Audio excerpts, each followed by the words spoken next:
Are you thinking about getting a dog and don't know where to start, or maybe just want to be sure you're asking the right questions before taking the leap?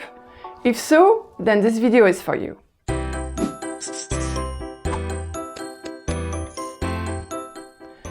Hi, I'm Julie. I'm here to help you enhance the relationship you share with your animal companion. In this video, I'll share with you the top 5 questions I should ask myself before getting a dog. They are: am I motivated by my head or by my heart? Do I have the resources? Should I get a puppy, adult, or senior dog? What type of dog should I get, and from where?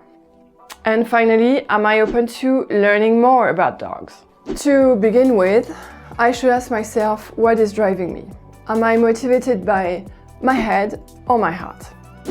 Let's be honest about that and have a clear analysis to determine if the dream is compatible with what will become my reality for the next 10 to 15 years at least. Assuming I'm not living alone, I'll need to interview the members of my family to know if everyone wants or at least is open to being a part of the project to welcome a dog into our home. This, of course, is just to keep the harmony intact. Perhaps my kids have been trying to convince me for so long that now I'm beginning to think of getting a dog.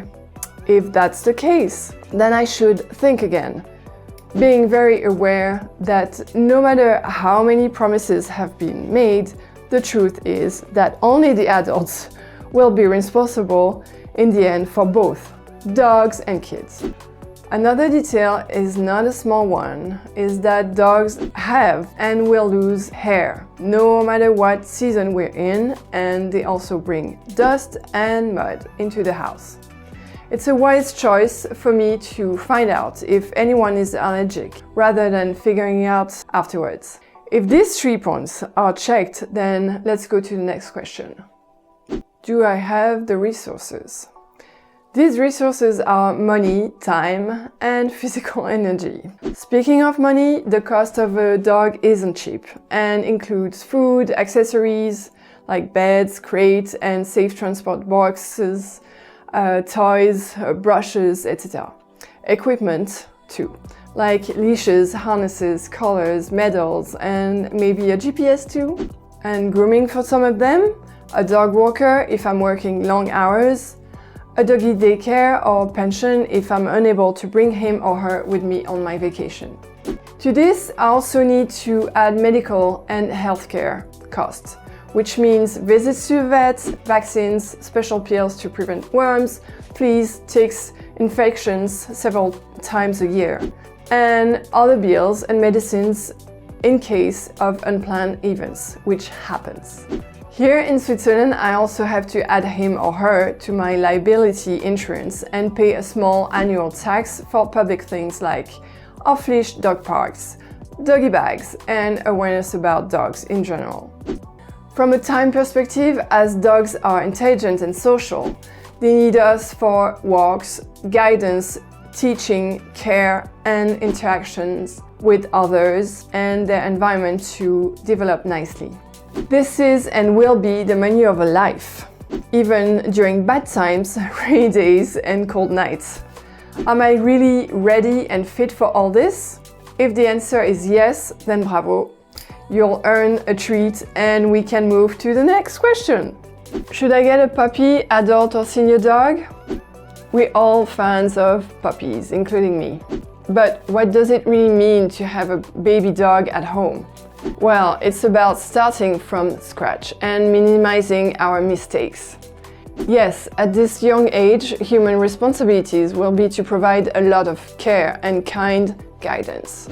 First, to potty train, staying nearby, cleaning up, taking the pup outside numerous times a day and the night. Then, to help gain confidence in most common situations in life, I need to have the puppy discover their environment, learn the good doggy manners, learn how to behave well with other species too, and get to like moments alone, to wait, to give, to come back, etc. At home and if traveling with me as well. Don't worry though, all this can be accomplished using modern, scientifically proven training, like clicker training methods, for instance. Moving on now to adult dogs. They often already know the basics. Depending on their past, they will be very thankful to get a loving family. And if needed, I know that anyone, including dogs, can learn at any age, and also know that I can contact a behaviorist to help me and my dog in case of troubles, which might be things like fear, barking, walking on a leash together, etc. If I feel like all this might be too complicated for me regarding my long list of conditions, or if I'm living already a slower life, then adopting a senior dog might very well be a good fit for everyone. This is the end of part 1 of 2. Buddy and I would love it if you could please give this video a thumbs up, and if you haven't already done so, then please subscribe to our channel. Those are both positive reinforcements for me to continue to produce content like this. To explore the remaining 2 questions to ask before getting a dog, please click on the part 2 to continue watching this series. Thank you, and I'll see you in the next video.